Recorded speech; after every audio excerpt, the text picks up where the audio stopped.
Salut à tous. Je voudrais juste prendre un moment pour vous demander de vous abonner, liker, commenter et partager. Cela me ferait très plaisir. Je vous remercie. Maintenant on peut commencer. Lee Dae-kyung, une tueuse à gages travaillant pour une organisation, a découvert que son patron avait été assassiné. La plus grande organisation criminelle de Corée du Sud, le président Lee du groupe Seoyoung, avait tué des entreprises et dissous l'organisation. C'est lui qui a tué son patron, causant à Lee Dae-kyung de tout perdre ce jour-là. Un an plus tard, Jo Ta-won fit irruption dans la pièce en appelant Lee Dae-kyung. Il s'approcha d'elle, annonçant qu'il avait des informations importantes. Lee Dae-kyung, enveloppé dans sa couverture, l'ignora et essaya de le renvoyer. Woo Tae-won a révélé que l'information provenait du président Lee. À ce moment-là, Lee Dae-kyung s'est rapidement redressé, arrachant la photo de sa main. C'était une photo d'une école Chable, et elle ne comprenait pas comment cette photo pouvait être utile. Woo Tae-won a expliqué que c'était un lycée prestigieux, spéculant que le fils du président Lee y étudiait. Il a continué en disant que les gens pensaient que le président Lee n'avait pas d'enfant, se demandant toujours qui serait l'héritier. Mais en fait, il avait un fils caché. Les yeux de Woo Tae-won se plissèrent alors qu'il commençait à calculer que s'il l'affrontait directement, il n'aurait aucune chance de gagner. Lee Dae-kyung le regarda et lui demanda s'il voulait qu'elle infiltre l'école, ce à quoi il acquiesça. Le président Lee vieillirait bientôt, et son fils serait l'héritier. Il le viserait pour se venger. Lee Dae-kyung a enfilé un uniforme scolaire et s'est lentement dirigé vers l'école. Un élève l'a regardé par hasard. Lee Dae-kyung, avec un visage sombre qui semblait prêt à le dévorer, le fit paniquer et s'enfuir. En marchant, Lee Dae-kyung concentra ses pensées. Elle a accidentellement heurté Ji-yoon mais ne l'a pas remarqué. Trébuchant, elle se retourna, fronçant les sourcils quand elle ne vit pas Lee Dae-kyung. Ji-yoon la maudit à haute voix, la traitant de salope. Après un moment, Lee Dae-kyung est arrivé en classe, et le professeur l'a présenté à tout le monde. Lee Dae-kyung se dirigea lentement vers sa place et informa rapidement et discrètement Jo Ta-won de la situation. Alors qu'elle envoyait un message à Jo Ta-won, Ji-yoon est soudainement apparu et a renversé son bureau. Grâce à ses sens aiguisés, Jo Ta-won a réussi à attraper la table juste à temps. Son visage fumant alors qu'il fixait Ji-yoon.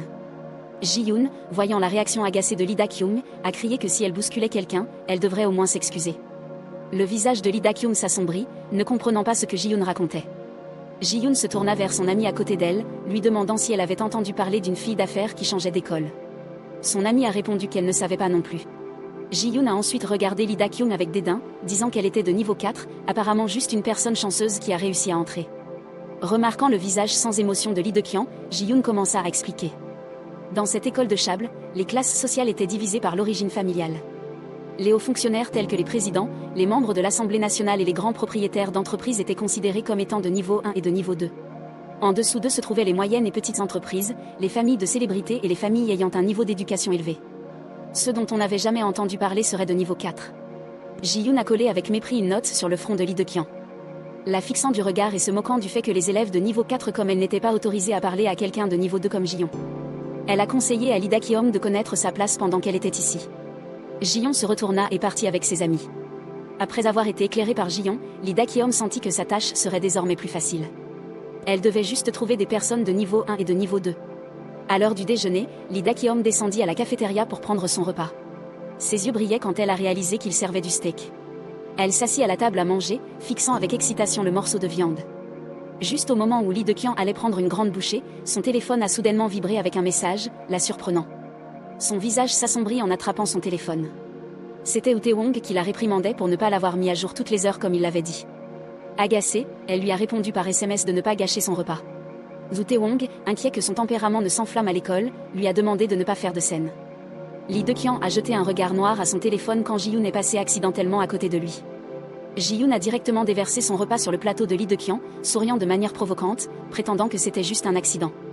La colère de Lee Dae-kyung monta en flèche, et elle lança un regard noir à Ji-yoon comme si elle voulait la tuer. Dans sa rage, Lee Dae-kyung remarqua que son repas contenait désormais 2 morceaux de steak. Elle était ravie, bavant à la vue des 2 morceaux de viande. Juste au moment où elle allait saisir un morceau, l'ami de Ji-yoon le lui a rapidement arraché, réprimandant Ji-yoon de le lui donner si elle n'allait pas le manger. Lee Dae-kyung lui lança un regard noir et attrapa rapidement sa main, exigeant froidement qu'elle rende la viande. L'ami tremblait de peur, et Ji-yoon, debout à côté d'elle, a pris la fourchette qui maintenait les 2 morceaux de viande de Lee Dae-kyung et l'a jetée, critiquant son ami pour avoir besoin de manger quelque chose de sale.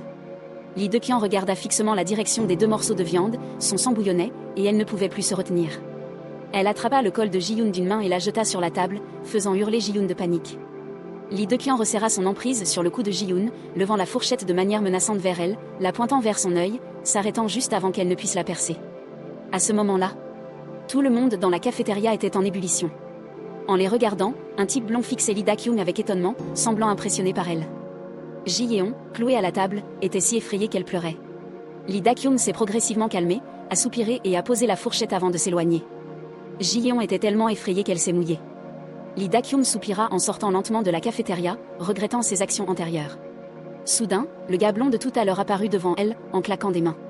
Clairement impressionné par les actions précédentes de Lee De-kyung. Il la regarda avec un sourire éclatant, voulant devenir ami, puis lui demanda son nom. Lee De-kyung resta silencieuse pendant un long moment avant de se présenter comme la nouvelle élève. Il s'est présenté comme Han Yong-won, puis a sorti son téléphone, lui a souri et lui a demandé son numéro. Les étudiants autour ont commencé à spéculer sur le niveau qu'elle avait pour avoir attiré l'attention de Han Yong-won. Lee De-kyung se sentait mal à l'aise et lui a rapidement donné son numéro avant de s'éloigner. Cependant, Han Yong-won l'arrêta, lui demandant si elle voulait aller à la cantine avec lui, mais elle a immédiatement refusé et a continué à s'éloigner. Han Jung-won lui bloqua à nouveau le chemin, souriant et lui demandant si elle n'avait pas faim. Elle a obstinément refusé, essayant de partir, mais il continuait de la bloquer. À ce moment-là, Lee De-kyung a décidé de s'enfuir. Elle courut sur une certaine distance, puis s'arrêta pour reprendre son souffle, pensant qu'il avait abandonné, mais elle l'entendit l'appeler de loin. Sans autre choix, Lee De-kyung courut rapidement dans les toilettes des femmes. Après cela, elle a rapporté la situation et a parlé de Han Yong-won à Woo Tae-won. Après un certain temps à chercher des informations, Woo Tae-won se sentait impuissant en raison de la haute sécurité qui y régnait. Lee De-kyung l'a réprimandé pour être un hacker incompétent, ce qui a fait froncer les sourcils à Woo Tae-won et jurer à voix basse. Woo Tae-won a suggéré qu'elle essaie de se lier d'amitié avec Han Yong-won pour recueillir des informations. Lee De-kyung était confuse, ne sachant pas comment faire cela. Woo Tae-won a commencé à lui donner quelques conseils, comme rentrer naturellement ensemble après l'école, puis découvrir où habitait Han Yong-won. Si elle avait faim, elle pourrait l'inviter à manger du deokbokki. Après avoir mangé, ils pourraient aller dans un café, prendre des photos pour Instagram, puis aller au karaoké. Quand il ferait nuit, ils pourraient se promener ensemble, en faisant semblant de ne pas vouloir rentrer chez eux.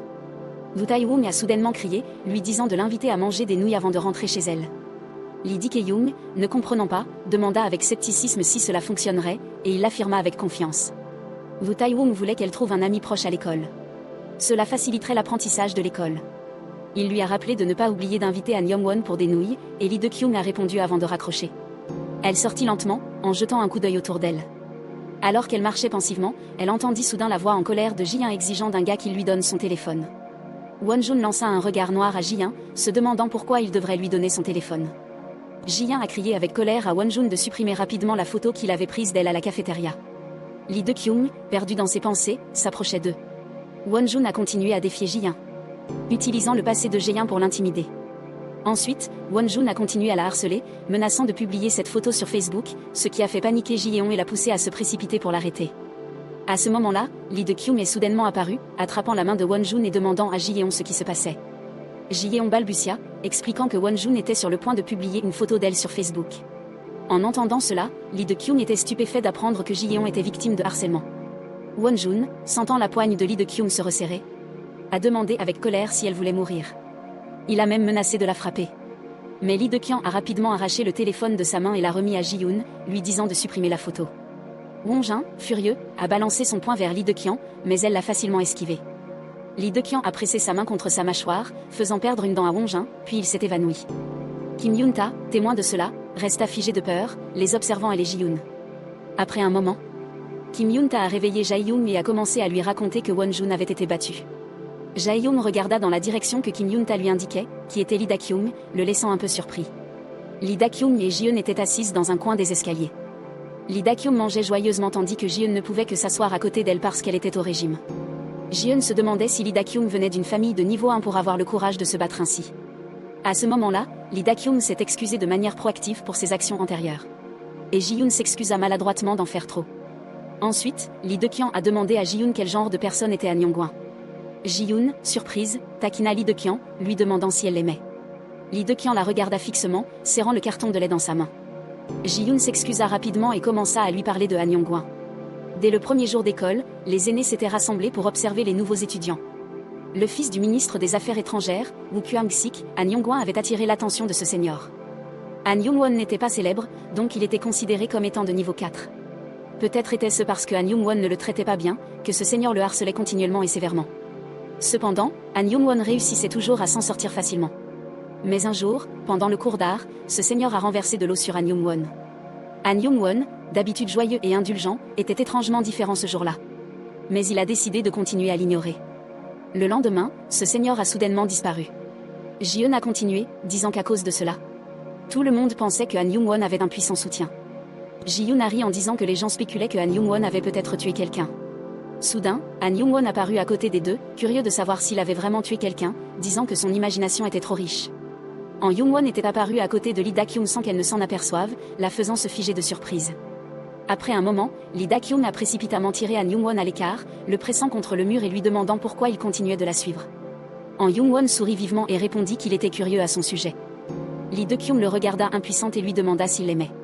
Sans hésitation, Han Jung-won hocha la tête, ce qui rendit Lee Da-kyung un peu insatisfaite. Soudain, elle se souvint des conseils de Jeo Ta-wom. Lee Da-kyung baissa maladroitement la tête, essayant de forcer un sourire qui finit par paraître effrayant alors qu'elle balbutiait, demandant s'il pouvait d'abord manger des nouilles.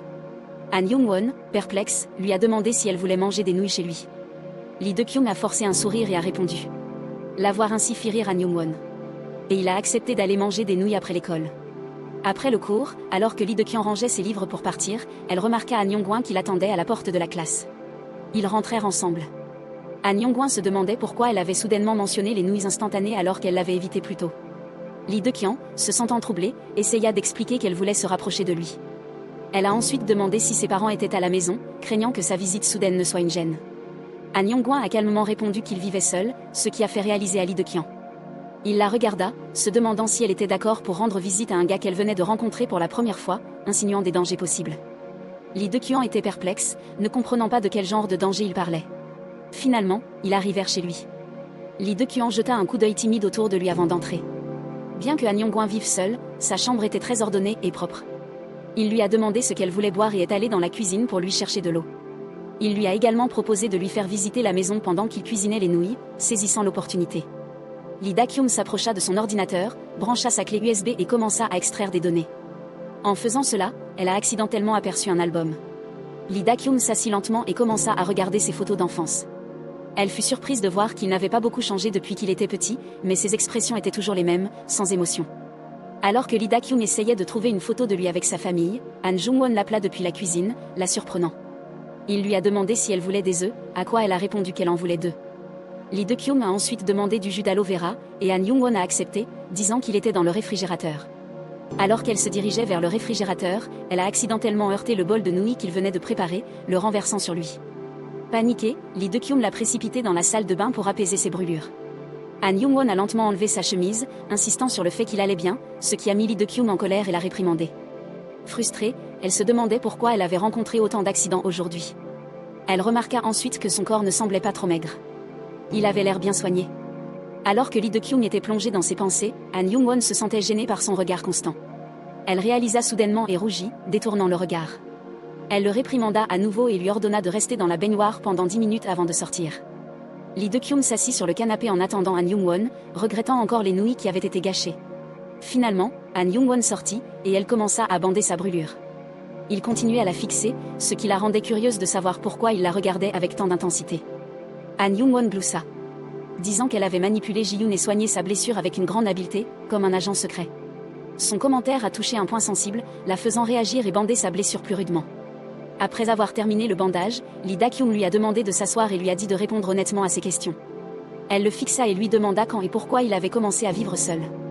Han Jung-won, confus, balbutia qu'il se sentait à l'aise de vivre seul. Lee Da-kyung a continué à l'interroger, ce qui a fait paniquer Han Jung-won et crier si elle était venue pour l'interroger. Réalisant cela, elle s'excusa maladroitement. Han Jung-won, curieux, lui demanda quelle école elle avait fréquenté auparavant. Lee Da-kyung, s'étant préparée à cette question, répondit calmement qu'elle avait fréquenté une école dans la périphérie de Séoul. Han Jung-won s'est alors intéressé à son milieu familial, mais Lee Da-kyung s'est senti un peu triste en mentionnant ses parents. Après un moment, Lee Da-kyung a décidé de se lever et de se préparer à partir. À ce moment-là, Han Jung-won a demandé si elle connaissait la signification de manger des nouilles en premier. En voyant son expression confuse, il a ri et a expliqué que manger des nouilles était un argot pour inviter quelqu'un à une rencontre sexuelle, comme les inviter à passer la nuit. En entendant cela, le visage de Lee Da-kyung devint rouge vif. À ce moment-là, son téléphone sonna. C'était Ji Ho-tawon qui appelait, alors elle a rapidement répondu. À l'autre bout du fil, elle entendit la voix paniquée de Ji Ho-tawon, qui soudainement se tut, la rendant mal à l'aise. Elle s'est précipitée hors de la maison de Han Young-won, se précipitant vers la base. Lee Da-kyung a fait irruption par la porte, appelant Ji Ho-tawon. Seulement pour le trouver inconscient et couvert de sang sur le canapé. Soudain, un homme apparut derrière elle, levant une batte de baseball. À ce moment-là, les sens aiguisés de Lee Da-kyung lui ont permis d'esquiver le coup de l'homme juste à temps. Elle se retourna rapidement et lui donna un coup de poing violent au visage, le faisant voler en arrière. Alors qu'elle se demandait si cet homme avait été envoyé par le président Lee, il a soudainement sorti un couteau et l'a tailladé, lui laissant une coupure sur le bras avant de s'enfuir. Lee Da-kyung fronça les sourcils, voulant le poursuivre, mais se souvint alors de Ji Ho-tawon et s'arrêta pour l'emmener à l'hôpital. Après un moment, Woo Tae-wong reprit lentement conscience et vit Lee Da-kyung assis à côté de lui. Remarquant la blessure sur son bras, il essaya de se redresser mais grimaça de douleur à cause de sa profonde blessure. Elle fronça les sourcils, demandant ce qui s'était passé. Woo Tae-wong commença à raconter son dernier souvenir, expliquant que l'agresseur avait fouillé dans son ordinateur, probablement à la recherche d'informations sur eux. Il était perplexe quant à la raison pour laquelle l'homme ne l'avait pas tué sur le coup, car il y avait trop de points suspects. Lee Da-kyung lui a rappelé de trouver un nouveau bureau et d'effacer complètement toutes les traces de leurs activités. Elle a remis à Woo Tae-wong la clé USB de l'ordinateur de Han Yong-won. Woo Tae-wong a ensuite posé des questions sur sa relation avec Han Yong-won. Lee Da-kyung, sentant sa colère monter, frappa Woo Tae-wong à l'estomac et le menaça, disant qu'il aurait dû lui dire la signification de manger des nouilles. Une infirmière entra dans la pièce, surprise par la scène, et fit rapidement sortir Lee Da-kyung, permettant à Woo Tae-wong d'échapper à d'autres blessures. Lee Da-kyung est montée sur le toit de l'hôpital, perdue dans ses pensées à propos de son patron. À ce moment-là, elle ne remarqua pas quelqu'un debout à côté d'elle. Au moment où elle s'apprêtait à partir, Jae-young l'appela soudainement par son nom. Surprise, elle se demanda comment il la connaissait puisqu'ils ne s'étaient jamais rencontrés auparavant. Jae-young lui demanda si c'était elle qui avait battu Won-jun. Lee Da-kyung était encore confus, ne comprenant pas ce qui se passait. Soudain, Won-jun et Kim Yoon-ta sont également arrivés sur le toit. En voyant Lee Da-kyung, Won-jun s'approcha avec excitation, prêt à la frapper. Et Jae-young est rapidement intervenu, l'arrêtant. Won-jun, frustré, jura qu'il s'occuperait définitivement de Lee Da-kyung la prochaine fois avant de partir avec Kim Yoon-ta. Lee Da-kyung était perplexe et a demandé à Jae-young pourquoi il avait arrêté Won-jun. Il a expliqué qu'il était fatigué du comportement violent soutenu par leurs parents et lui a conseillé de ne plus agir avec arrogance et de ne plus se battre, en disant qu'elle avait eu de la chance de s'en sortir cette fois-ci. Lee Da-kyung a rapidement arraché la cigarette de sa main et l'a jetée, le remerciant sarcastiquement pour ses conseils. Elle se rapprocha. En lui demandant son nom, Jae-young hésita, puis répondit qu'il était Lee Jae-young, surpris qu'elle ait réussi à lui prendre la cigarette. Lee Da-kyung se tourna pour partir, commentant qu'il ne devrait pas fumer tant qu'il n'était pas plus âgé puisqu'il était encore au lycée. Jae-young la regarda s'éloigner, pensant à lui-même qu'elle était aussi une lycéenne. Le lendemain, Lee Da-kyung était allongé sur son bureau, épuisé. Juste au moment où elle s'endormait, quelqu'un n'arrêtait pas de l'appeler, ce qui l'irritait au point de crier en retour. Il s'est avéré que c'était Han Young-won qui la cherchait. Il lui a doucement demandé si elle était bien rentrée chez elle la nuit précédente. Han Jung-won a mentionné qu'il lui avait envoyé un message, mais elle ne l'avait pas vu. Encore étourdi, Lee Da-kyung cherchait son téléphone. À ce moment-là, Han Jung-won remarqua quelque chose et lui saisit fermement le bras, la faisant le regarder avec confusion. Il a soudainement remonté sa manche, révélant la blessure de la veille. Le visage d'Han Jung-won s'assombrit en demandant qui lui avait fait ça. Han Jung-won a immédiatement emmené Lee Da-kyung à l'infirmerie. Après avoir entendu son excuse selon laquelle elle était tombée en rentrant chez elle. Il soupira et remarqua qu'elle n'était pas une bonne menteuse, la faisant sursauter de surprise alors qu'il tapait juste. Agacé, Lee Da-kyung tenta de se lever et de partir, mais Han Jung-won lui bloqua le chemin. Alors qu'elle le maudissait silencieusement, son téléphone sonna. Il s'approcha pour regarder, voyant le nom de Ji Ho-tawon sur l'écran. La panique a envahi Lee Da-kyung alors qu'elle se précipitait pour attraper son téléphone. Voyant sa réaction, Han Jung-won le lui arracha des mains et commença à l'interroger sur qui était Ji Ho-tawon, se demandant si c'était la raison pour laquelle sa main était blessée. Lee Da-kyung s'empressa de trouver une raison, affirmant que Woo Tae-wong était son garde du corps. Han Yong-won, bien sûr, ne la croyait pas, ce qui rendit Lee Da-kyung furieuse. Elle a essayé de lui arracher son téléphone, et ils se sont battus pendant un moment. À ce moment-là, Jae-young est entré à la recherche de médicaments. Il a vu Lee Da-kyung étaler sur Han Yong-won. Han Yong-won la taquinait en disant qu'elle aurait pu tomber plus bas. Jae-young a reconnu Lee Da-kyung et a demandé s'ils se connaissaient. Lee Da-kyung a accidentellement lâché qu'ils s'étaient rencontrés la veille. Inquiet que Han Yong-won ne comprenne mal, Jae-young a précisé qu'il n'aimait pas toucher les affaires des autres, bien que ce soit un peu inconfortable. Han Yong-won haussa un sourcil, demandant si Jae-young était jaloux. Les deux ont commencé à se chamailler, donnant à Lee Da-kyung la chance de s'éclipser inaperçu. Pendant ce temps, Ji-hyun essayait de convaincre Kim So-yeon d'aller aux toilettes avec elle, mais Kim So-yeon a dit qu'un professeur l'avait appelé, alors elle les rejoindrait plus tard. Ji-young s'est ensuite approché d'une autre amie, lui demandant si elle voulait faire du shopping après l'école. Mais cette fille a également inventé une excuse pour partir. Frustrée, Ji-young se dirigea seule vers la cafétéria, réfléchissant à pourquoi elle se sentait abandonnée, peut-être à cause de l'incident de la veille. Elle a envisagé d'appeler son père pour se plaindre, mais elle s'est souvenue que son entreprise traversait des difficultés ces derniers temps, alors. Mais elle a rangé son téléphone. Alors que Ji-young entrait dans la cafétéria, elle aperçut Lee Da-kyung assise seule. Elle se demandait pourquoi Lee Da-kyung ne subissait aucune conséquence après sa confrontation avec Won-jun et devina que Lee Da-kyung devait appartenir à une classe sociale plus élevée. Lee Da-kyung savourait son repas quand Ji-young s'est soudainement assise en face d'elle. Lee Da-kyung a demandé où étaient les amis de Ji-young. Ji-young répondit sombrement qu'ils n'étaient pas ses amis. Elle a commencé à expliquer que c'était probablement à cause de son incident embarrassant et des problèmes de l'entreprise de son père qui l'évitait. Ji-young a ensuite blâmé Lee Da-kyung pour cette situation et a insisté pour qu'elle en assume la responsabilité. Lee Da-kyung fut prise de court mais, voyant Ji-young pleurer, elle accepta impuissante. Pendant qu'il mangeait, Ji-young a partagé ses sentiments et a finalement invité Lee Da-kyung à sortir après l'école, mais Lee Da-kyung a refusé. Ji-young pleurait à chaudes larmes, ce qui a poussé Lee Da-kyung à accepter à contre-cœur. Après l'école, Ji-young a traîné Lee Da-kyung dans un centre commercial, mais Lee Da-kyung se sentait déplacé. Pendant que Ji-young essayait des vêtements, Lee Da-kyung attendait avec lassitude. Ji-young a ensuite suggéré qu'elles essaient des tenues ensemble. Lee Da-kyung est sortie dans une magnifique robe noire, mais avant qu'elle ne puisse protester, Ji-young a payé pour les deux tenues, laissant Lee Da-kyung extrêmement mécontente. Plus tard, alors qu'ils allaient manger, Ji-young fixa Lee Da-kyung et lui demanda si elle était issue d'une famille de niveau 1. Lee Da-kyung l'a nié, mais Ji-young a insisté sur le fait que Won-jun ne la laisserait pas tranquille facilement. Elle a expliqué que Won-jun était l'héritier du groupe Won-jun, qui avait récemment connu une croissance rapide, suscitant de nombreuses controverses. Ji-young a plaisanté en disant que Lee Da-kyung devait venir d'une famille super élite pour ne pas savoir qui il était. Lee Da-kyung a expliqué que Ji-young était intervenu, c'est pourquoi Won-jun ne lui avait pas fait de mal. Les yeux de Ji-young s'écarquillèrent d'excitation, demandant si Ji-young la protégeait vraiment. Elle a ensuite commencé à raconter à Lee Da-kyung le passé de Ji-young, en notant que même les étudiants de niveau 1 le craignaient. Lee Da-kyung a commencé à considérer Ji-young comme sa prochaine cible d'enquête. Ji-young a ensuite demandé si Lee Da-kyung aimait Jae-young, ce qui a rendu Lee Da-kyung furieuse alors qu'elle traînait Ji-young dehors. Une fois dehors, Ji-young a promis de garder le secret de Lee Da-kyung. Après le départ de Ji-young, Lee Da-kyung s'assit, fatigué, et enleva lentement ses talons hauts, réfléchissant à sa prochaine action. À ce moment-là, Jae-young apparut. Il s'approcha d'elle et lui tendit un paquet de pansements, expliquant qu'il passait par hasard et qu'elle devrait les utiliser. Lee Jae-young s'approcha du siège de Lee Da-kyung et lui tendit un paquet de pansements. Lee Da-kyung était surprise mais l'a accepté pour soigner sa blessure à la jambe. Après avoir bandé sa blessure, elle lui rendit le paquet coloré en le remerciant, seulement pour se rendre compte qu'il avait disparu. Pendant ce temps, Lee Jae-young marchait dans la rue lorsqu'il sentit une main le saisir par derrière. C'était Lee Da-kyung, courant après lui avec un paquet de pansements. Elle le tenait en l'air, voulant le rendre. Jae-young se tut, réalisant qu'elle essayait de rendre ce qu'il lui avait prêté. Puisqu'il le lui avait déjà donné, il ne le reprit pas et se tourna pour s'éloigner. Lee Da-kyung le tira désespérément, trébuchant sur ses mots, ce qui amena Jae-young à paraître perplexe. Finalement, elle entrelace ses doigts, suggérant qu'ils aillent prendre un café ensemble. Surpris par l'invitation, Jae-young se frotta le cou et accepta, se retournant pour l'appeler à le suivre. Au café, le premier dessert arriva, et Lee Da-kyung le dévora rapidement, étonnant le personnel par sa vitesse.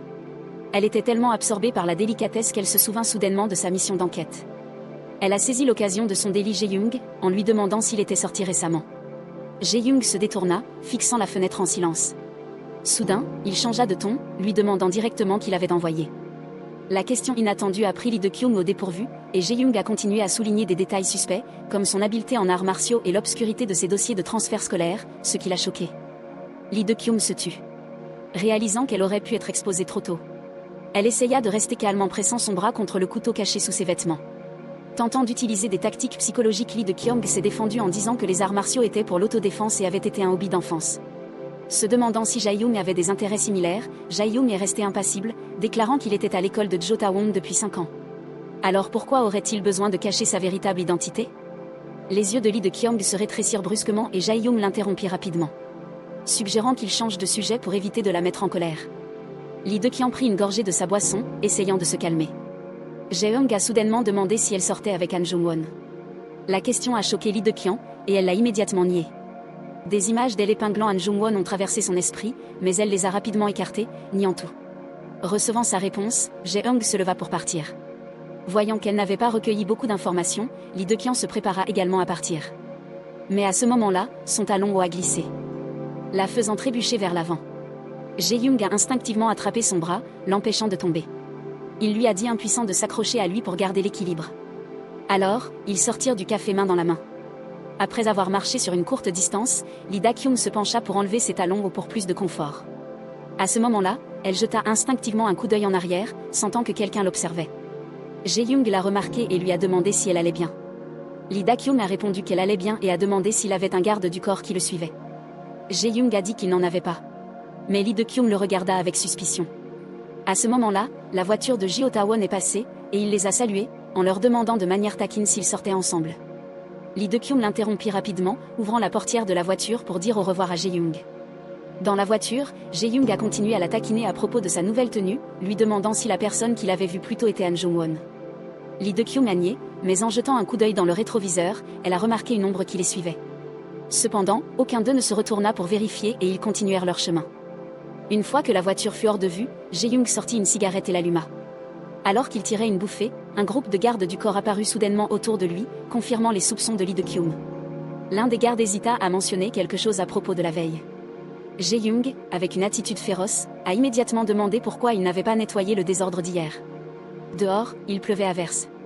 Kim Yoon-ta ouvrit la porte et entra dans la salle de classe, appelant un certain Jun pour lui parler un moment. Won-jun écarquilla les yeux et ordonna à la personne agenouillée de baisser davantage la tête pour qu'il puisse poser son pied dessus. Cette scène a mis Yoon-ta mal à l'aise, et il a balbutié. Won-jun s'approcha et demanda ce que Yoon-ta voulait dire. Yoon-ta lui tendit son téléphone, demandant si c'était vraiment lui. Il hésita, se grattant la tête, se demandant qui était cette personne, tandis que Won-jun jouait tranquillement à un jeu sur son téléphone, lui disant de ne pas s'inquiéter. Quand Yoon-ta a essayé de le retenir pour en savoir plus, il l'a regardé fixement et l'a averti. Yoon-ta n'a pas abandonné et a continué à demander ce qui se passerait si Jae-young savait. Cela a fait s'arrêter Won-jun.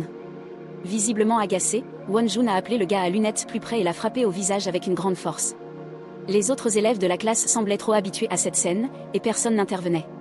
Won-jun frappa furieusement l'homme à lunettes comme s'il était un sac de frappe, le sang giclant partout de son visage. Après avoir exprimé sa colère, Won-jun a averti Yoon-ta de ne pas dépasser ses limites, en soulignant le lien d'amitié fort qu'ils partageaient. Qui aurait pensé que le caïd de l'école serait si loyal? Il a de nouveau averti Yoon-ta et lui a dit de s'en aller. Juste au moment où les choses semblaient calmes pendant quelques secondes, Young-won a crié de derrière, lui disant de ne plus embêter des gens comme son ami à lunettes. Il a essayé de le conseiller pendant un moment, mais cela n'a mené nulle part. Agacé, Won-jun se gratta la tête et jura, donnant un coup de pied à un casier à l'extrémité de la salle de classe tout en maudissant. Alors que Young-won s'apprêtait à ouvrir la porte de la salle de classe, quelqu'un l'appela soudainement par son nom. Jae-young s'approcha et lui tendit un sac, lui demandant de le passer à Lee Da-kyung. Jung-won a demandé si c'était un uniforme et pourquoi il le tenait, mais il n'a pas reçu de réponse. En changeant de scène pour la salle de classe, deux filles discutaient joyeusement entre elles. Jung-won, portant le sac, s'approcha des deux filles, curieux de savoir pourquoi Da-kyung et Jae-young s'étaient rencontrés. Il posait des questions à répétition, rendant difficile pour elles de répondre, et une aura glaciale enveloppait tout l'espace.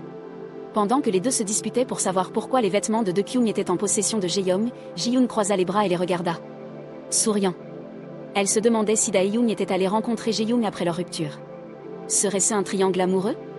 Alors que Dae-kyung essayait de faire signe à Ji-yeon pour qu'elle l'aide, Ji-yeon ne faisait que se cacher le visage, souriant timidement et bêtement. Il a fallu un certain temps à Ji-yeon pour revenir à la réalité et expliquer à Young-won. Elle a sorti son téléphone pour lui montrer une photo, disant que les deux étaient allés ensemble au centre commercial et que l'uniforme avait été remplacé par la nouvelle tenue qu'ils avaient achetée ce jour-là. Young-won, abasourdi, a exprimé le désir de voir Dae-kyung porter plus de tenue, faisant rougir Ji-yoon de honte pour sa meilleure amie. Elle a curieusement demandé si Jung-won voulait venir dans son dortoir à Danju puisque Dae-kyung serait également là. Il a immédiatement accepté et a prévu de venir lundi prochain. En changeant de scène pour la maison de Dae-kyung, elle ouvrit la porte pour être accueillie par son cousin, Ta-won. Il lui a demandé si elle se sentait mieux, et elle a répondu qu'elle allait bien, sauf pour le fait que le vieux bâtiment n'avait pas de climatisation. En entendant cela, Ta-won ne put que la rassurer impuissant qu'en termes de distance, de sécurité et de prix, cet endroit était le meilleur. Il remarqua qu'elle ne donnait que des réponses vides et se demanda pourquoi elle avait l'air sur le point de mourir. Da-kyung lui a dit avec irritation d'aller à l'école et de le découvrir par lui-même. Elle se souvint soudainement de demander le fichier informatique de Han Jung-won. Ta-won a dit qu'il n'y avait rien, pas même un jeu. Il n'y avait qu'une seule photo dans ce dossier, montrant un homme allongé sur un lit d'hôpital tenant un nouveau-né. Da-kyung se demandait si c'était le père de Jung-won, posant une question stupide sur la possibilité qu'un fils puisse aussi être enceinte, ce qui laissa Ta-won sans voix. Il a expliqué que l'homme sur la photo était tombé malade et était décédé il y a 18 ans. Dekyong a demandé avec curiosité si c'était le père de Youngwon. Se demandant s'il y avait d'autres possibilités, Tawon a répondu qu'il avait fait des recherches et qu'il avait trouvé cela assez compliqué. En commençant par un nom de famille courant, lorsqu'il a fouillé dans le registre des ménages, il n'y avait rien de lié à Han Youngwon, à l'exception de cette photo trouvée sur son ordinateur. Tawon a suggéré que s'il voulait enquêter sur Youngwon, comprendre les gens autour de lui ne serait pas bénéfique puisque même le nom Jungwon pourrait facilement être faux, et les informations étaient limitées. Tawon croyait que Jungwon n'était pas une personne ordinaire facile à gérer. Dekyong avait l'impression de revenir à une époque lointaine, où elle était une femme au cœur froid, tuant sans pitié et sans hésitation. Après avoir terminé une bataille, avec des taches de sang éclaboussées sur le sol, Dekyong a reçu un appel téléphonique. La personne à l'autre bout du fil l'a timidement informé que son patron avait été trompé par le président Lee. Et la nouvelle soudaine a laissé Dae-kyung incrédule. L'appelant l'a exhorté à courir aussi loin que possible. La notification sur le téléphone continuait de sonner. S'il n'y avait pas de connexion, l'appel irait à la messagerie vocale et les frais s'appliqueraient. Pendant ce temps, Dae-kyung, paniqué, courait désespérément en avant. Le sang coulait continuellement de son bras, tachant sa main d'un rouge vif. À la fin, Dae-kyung a laissé tomber son téléphone, terrifié, criant en courant. Elle s'effondra sur la route, se tenant la tête de douleur. Se demandant pourquoi elle hésitait, car elle n'avait nulle part où retourner et aucune famille. De loin, quelqu'un courait rapidement vers elle, l'appelant par son nom, Lee Dekyong, mais malheureusement, ce n'était qu'un rêve. Elle se réveilla en entendant les cris frénétiques de Tae-won. Dans sa panique, Dae-young l'avait involontairement poussée dans une poubelle. Embarrassée, elle jeta un coup d'œil à l'horloge et se précipita pour prendre une douche, se demandant pourquoi elle avait endormi. Un peu plus tard, Dae-kyung a appelé Tae-won pour lui résumer l'histoire. D'abord, l'enquête a révélé que parmi les 34 personnes examinées, 16 n'avaient aucun lien avec le président Lee, tandis que les 18 autres manquaient d'informations suffisantes pour prouver le contraire. Selon les règles de classement du lycée Chable, le fils du président appartenait probablement à la classe supérieure, donc il sélectionnait 4 individus des niveaux 1 et 2. Tawon écoutait attentivement, puis demanda s'il y avait une chance qu'il puisse se tromper en croyant appartenir à une classe inférieure. Deok-yeong réfléchit un instant avant de répondre que c'était peu probable. Car les règles de classement étaient basées sur des motifs précis. Généralement, les gens se connaissaient par le biais de rassemblements sociaux, mais il y avait des exceptions qui pouvaient être considérées comme de premier rang pour des raisons similaires, bien que cela soit relativement rare. Revenons au sujet principal, l'un des 4 individus de la classe supérieure était Lee Jae-young, qui pourrait potentiellement être facilement exploité. Tawon était curieux car Dae-kyung n'avait aucune information de base sur lui. Elle a répondu que sans aucune révélation, il était impossible d'évaluer son classement, et que tous les 4 se connaissaient bien. Il était donc impossible de ne pas bien connaître Lee Jae-young. La personne qui a le plus contribué à ce que Jae-young devienne de premier rang sans avoir besoin d'intervenir était Won-jun. Tawon l'a reconnu parce que Won-jun apparaissait fréquemment dans les médias, entouré de beaucoup de commotion. On l'appelait même le prince propre de la 2e génération de Chabol. Deok-yeong fut surprise par cette information. Elle s'est concentrée sur son expertise, déclarant que Won-jun était lié au groupe Seyoung, donc une enquête détaillée était nécessaire pour comprendre la relation entre le groupe de Won-jun et Seyoung. L'individu le plus problématique était le niveau 1, Han Yong-won. Quand Tawon a vu la photo de Yong-won, il s'est pris la tête, se demandant à qui il ressemblait. Deok-yeong lui a rappelé que Yong-won parlait beaucoup. Elle cria de frustration, déplorant qu'il ne la poursuive qu'elle, qu'il soit obsédé par elle et qu'il ne flirte qu'avec elle. Même s'ils venaient de se rencontrer, Yong-won voulait gérer et contrôler Deok-yeong comme si elle était sa possession. Tawon se gratta le nez, semblant indifférent, suggérant peut-être que Yong-won avait des sentiments pour Deok-yeong. En entendant cela, elle a immédiatement rétorqué, soulignant que personne à l'école ne connaissait l'identité de Yong-won, peu importe à quel point il creusait, il ne trouverait rien, comme s'il le savait depuis le début et le cachait. Tawon a demandé si Dae-kyung voulait dire que Yong-won avait une connaissance préalable de son identité et l'avait approché avec une intention. Il a rapidement rejeté cette idée, déclarant que dans cette société, il était un homme mort, tandis qu'elle n'était pas encore née. Personne ne pouvait connaître l'identité des deux. Les deux se sont disputés pendant un moment, et Tawon s'est gratté la tête de douleur. Elle a demandé si enquêter sur Won-jun suffirait. Deok-yeong était toujours perdu dans ses pensées, ce qui l'énervait, le poussant à la chasser de sa chambre. En changeant de scène vers un autre endroit, un groupe de gangsters discutait de finances avec Won-jun.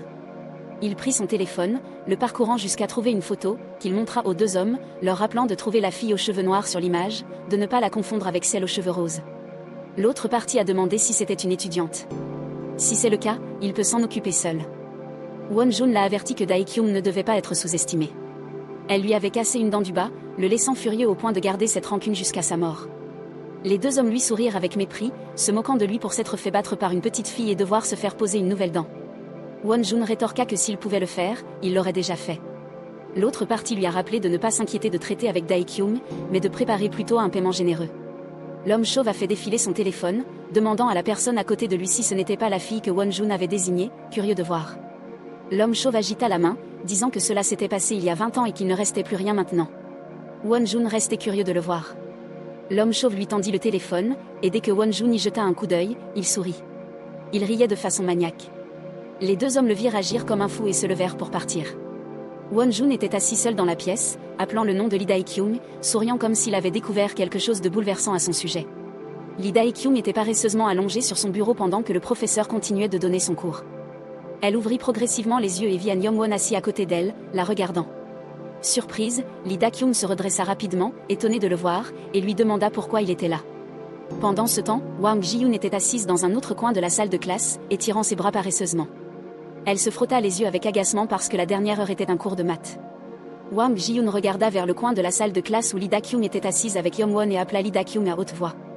De ce côté, Lee Dae-kyung a demandé curieusement à Han Yong-won pourquoi il avait changé de place en classe. Et il souriait doucement en répondant à chacune de ses questions. Wang Ji-yoon s'approcha lentement et se tint devant eux, réprimandant Lee Dae-kyung pour avoir recommencé à sortir. Non seulement cela, elle leva la main et rit bruyamment, invitant Lee Dae-kyung et Han Yong-won chez elle pour qu'elle puisse s'occuper d'eux. Alors, les trois se levèrent et quittèrent la salle de classe, Wang Ji-yoon prenant le bras de Lee Dae-kyung, bavardant joyeusement, tandis que Lee Dae-kyung ne pouvait qu'acquiescer impuissante. Han Yong-won marchait à côté et a demandé à Lee Dae-kyung si elle avait passé un bon week-end, à quoi elle a répondu avec désinvolture. Pendant que Wang Jian reprochait à Lee Dae-kyung de ne pas répondre à ses appels. Ensuite, Wang Jian s'est tourné vers Han Yong-won et a dit qu'il apparaissait plus souvent à l'école depuis le transfert de Lee Dae-kyung. Han Yong-won a souri et a confirmé que c'était vrai, tandis que Lee Dae-kyung était surpris de savoir pourquoi Han Yong-won n'était pas souvent à l'école auparavant. Han Yong-won leva la main vers son cou et sourit légèrement, expliquant qu'il avait été occupé par diverses choses. En entendant cela, Lee Dae-kyung a demandé avec curiosité s'il pouvait faire ce genre de travail. À quoi Wang Jian a fièrement vanté que tous les membres du conseil d'administration connaissaient ses parents. Quand ils atteignirent la porte d'une autre salle de classe, Lee Dae-kyung dit à tout le monde de continuer, puis elle contacta sa famille. À ce moment-là, Wang Jian descendit les escaliers en premier, suivi de Han Yong-won, tandis que Lee Dae-kyung sortit son téléphone. L'écran affichait un message de Woo Tao-won, informant Lee Dae-kyung d'un appartement près de l'école. Soudain, un grand homme passa en parlant et heurta Lee Dae-kyung, faisant tomber son téléphone. Won-jun continua à marcher et à discuter avec son ami à côté de lui. Il jeta un coup d'œil en arrière à Lee Dae-kyung. Lee Dae-kyung se pencha pour ramasser son téléphone brisé, le regardant avec colère, mais décida ensuite de laisser tomber pour éviter d'attirer l'attention. Cependant, Won-jun s'est plaint en se frottant l'épaule, disant que l'épaule de Lee Dae-kyung était trop raide. Won Ji-eun et Han Yong-won, qui descendaient les escaliers, ont entendu Lee Dae-kyung s'exclamer à propos de l'écran cassé. À ce moment-là, Won-jun a réprimandé Lee Dae-kyung pour lui avoir barré le chemin et s'est plaint de ses pleurnicheries à propos d'un écran cassé. Lee Dae-kyung a rétorqué que c'était la faute de Lee Jae-young et qu'il devait s'excuser d'avoir cassé l'écran de son téléphone. Lee Jae-young lança un regard méprisant à Lee Dae-kyung, sortit son portefeuille et jeta quelques billets à ses pieds. Il a ensuite levé son portefeuille et a dit à Lee Dae-kyung de prendre la monnaie et de payer son loyer, promettant de lui en donner plus si elle en avait besoin. Lee Dae-kyung le regarda silencieusement avec colère, voulant le tuer. Mais elle se souvint soudainement du rappel de Ji Tae-won de garder son calme pour survivre. Elle se souvenait de la panique de Ji Tae-won lorsqu'il divaguait sur le fait d'attirer l'attention des enfants Chabel, disant toujours à Lee Dae-kyung de vivre comme une souris. Elle ferma les yeux et fit signe à Lee Jae-young de partir en silence. Après avoir regardé la silhouette de Lee Dae-kyung s'éloigner, Won-jun la regarda avec un regard moqueur et remarqua qu'elle était tout à fait comme sa mère. Lee Dae-kyung lui lança un regard froid. À ce moment-là, Han Yong-won est revenu à temps. Posant sa main sur l'épaule de Lee Dae-kyung et lui disant qu'il devrait y aller parce que Wang Ji-yeon attendait. Dans la voiture en rentrant chez eux, Wang Ji-yeon a exprimé sa frustration face aux manigances de Won-jun, incapable de rester calme alors qu'elle le maudissait avec colère. Wang Ji-yeon a regardé Lee Dae-kyung, disant qu'elle aurait dû frapper ce type à la mâchoire pour qu'il ne puisse plus parler. Han Yong-won, assis à côté de Lee Dae-kyung, a demandé ce qui s'était passé, et elle a expliqué qu'une ambulance était venue emmener Won-jun à l'hôpital. Après avoir entendu cela, Han Yong-won semblait indifférent. Puis, Lee Dae-kyung fronça les sourcils, confus, se demandant pourquoi Han Yong-won, qui ne se souciait de personne, lui accordait autant d'attention. Le visage de Wang Ji-yeon devint rouge vif en racontant le premier jour où Lee Dae-kyung est arrivé à l'école. Après avoir entendu cela, Lee Dae-kyung a souligné l'incident embarrassant de Wang Ji-yeon qui l'avait fait pleurer.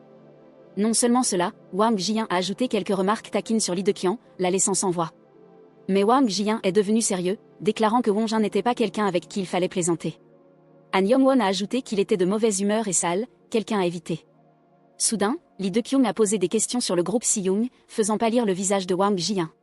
Elle ne voulait pas entendre ce nom et souhaitait éviter toute implication. Lee De-kyung posa son menton sur son sac à dos, repensant au moment où elle avait mentionné le groupe Si-young et comment Han Yong-won avait souri d'un air entendu. À leur arrivée, Wang Ji-hyun a fièrement conduit Lee De-kyung et Han Yong-won dans son dortoir. Wang Ji-hyun a rapidement tiré Lee De-kyung fatigué vers une chaise pour poser la nourriture.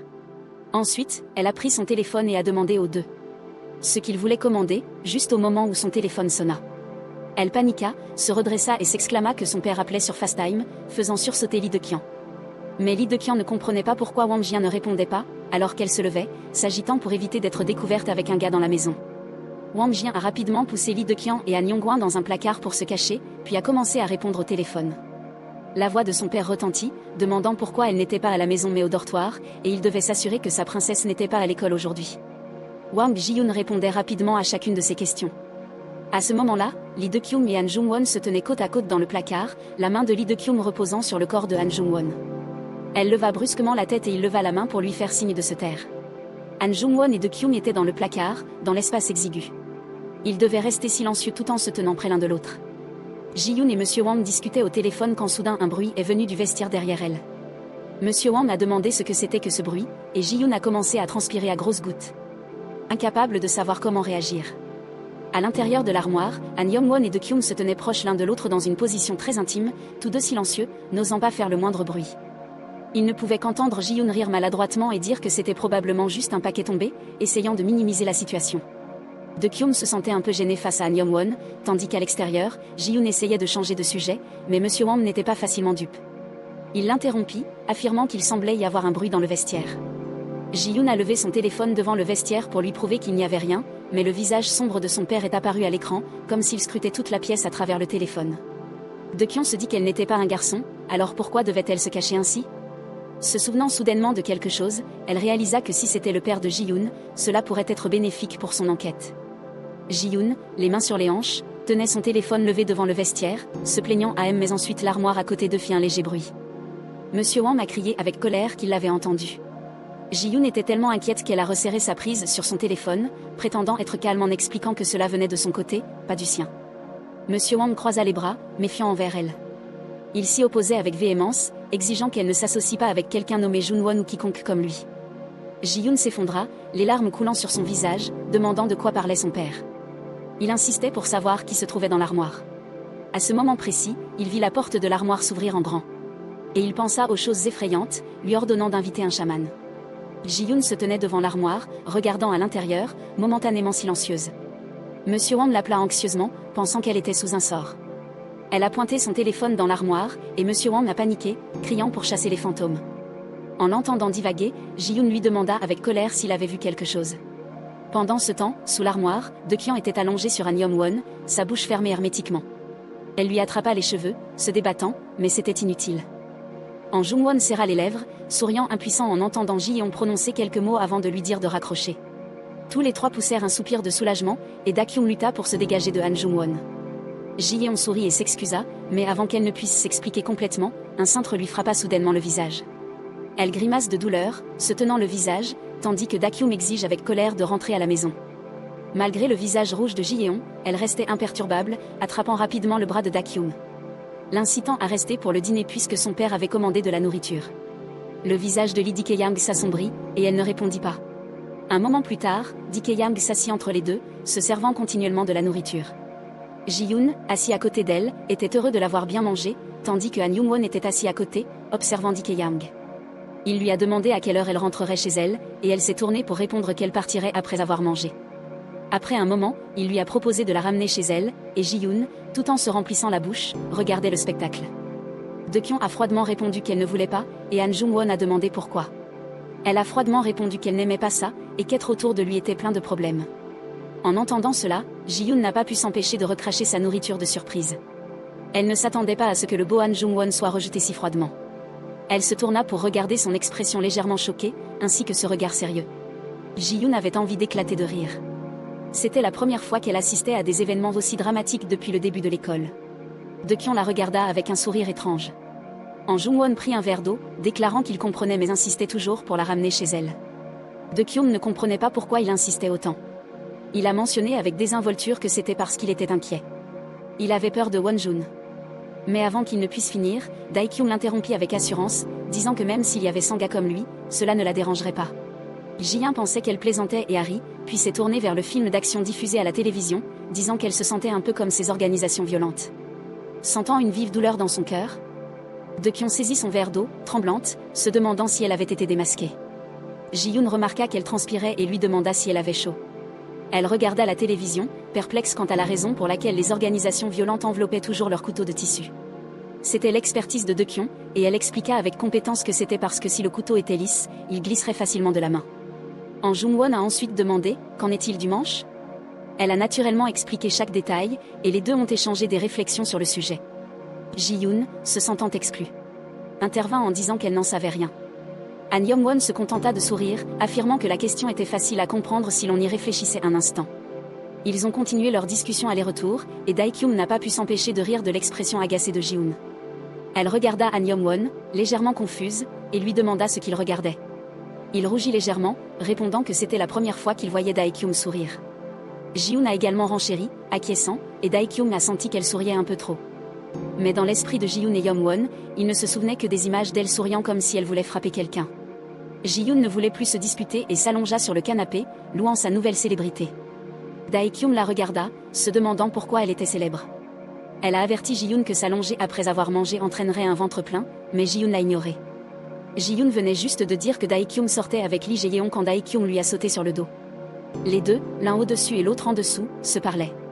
À ce moment-là, Han Yong-won se leva pour débarrasser la nourriture, Ji-yoon, coincé en dessous, laissa échapper de petits cris, tandis que De-kyung restait allongé là à faire défiler son téléphone, se sentant réfléchive. Ji-yoon oublia ce qui venait de se passer et mentionna Han Yong-won, et plus tard, quand Ji-yoon entendit De-kyung dire que si lui n'était pas charmant, qui le serait, elle leva la tête vers Han Yong-won, disant que De-kyung le trouvait beau. Les deux se disputèrent un peu et Ji-yoon demanda à combien de personnes De-kyung avait fréquenté. De-kyung a répondu impuissante qu'elle n'était jamais sortie avec personne. Ji-eun se redressa brusquement, surprenant Dae-kyung. Ji-eun regarda Han Yong-won, disant que Dae-kyung était célibataire depuis qu'elle était dans le ventre de sa mère. Il glissa ses mains dans ses poches, répondant qu'il s'en doutait. Ji-eun examina Dae-kyung de la tête aux pieds, sentant qu'elle paraissait parfaitement normale, sans aucun défaut. Après que Dae-young ait entendu Han Yong-won dire qu'il voulait sortir pour prendre un appel, elle a saisi l'opportunité de dire à Ji-eun qu'elle devait partir. Ji-yoon a regretté de demander si elle n'attendrait pas le retour de Han Yong-won, car ce serait gênant de rester seuls tous les deux. De-kyung s'en fichait et claqua la porte. Dehors, il faisait sombre. De-kyung enfonça ses mains dans ses poches et descendit la rue, massant ses épaules avec lassitude.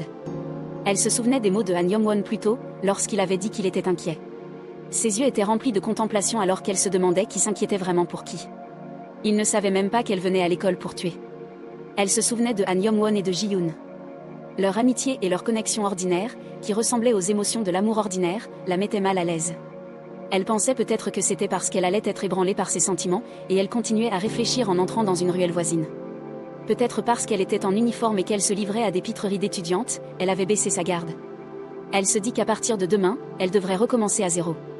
Soudainement sortie de ses pensées, elle remarqua un homme à capuche debout devant elle. Il prit une bouffée de sa cigarette et la regarda. De-kyung, se sentant sensible, recula d'un pas. Soudain, un autre homme apparut derrière elle, tenant un couteau à sa gorge. Il sourit, la complimentant sur ses bons instincts. Il lui effleura légèrement le cou, traçant une ligne de sang rouge, et lui demanda comment elle savait que cette situation était dangereuse. Sans attendre sa réponse, il l'a averti que si elle criait ou agissait de manière insensée, il l'éliminerait sur le champ. Après avoir terminé, il lui ordonna de se taire et de le suivre. Lee De-kyu observa la situation qui se déroulait et se souvint du nom de Han Jung-won. La phrase « parce que je suis inquiet » résonnait dans sa tête. Elle jura silencieusement, pensant à quel point il était vraiment ennuyeux. L'homme chauve poussa Lee Da-kyung dans une autre ruelle. Alors qu'il la poussait, elle trébucha mais réussit à se maintenir debout et jeta un coup d'œil autour d'elle, voyant 4 ou 5 autres hommes l'encercler. Un des hommes du groupe s'approcha d'elle, et Da-kyung demanda si c'était à cause de Wonjun qu'il ne comprenait pas ce qu'elle disait, et dès qu'il toucha son épaule, elle saisit l'opportunité et le frappa à plusieurs reprises. Ne lui laissant aucun temps pour réagir, son visage était tellement tuméfié qu'il voulait rencontrer ses ancêtres.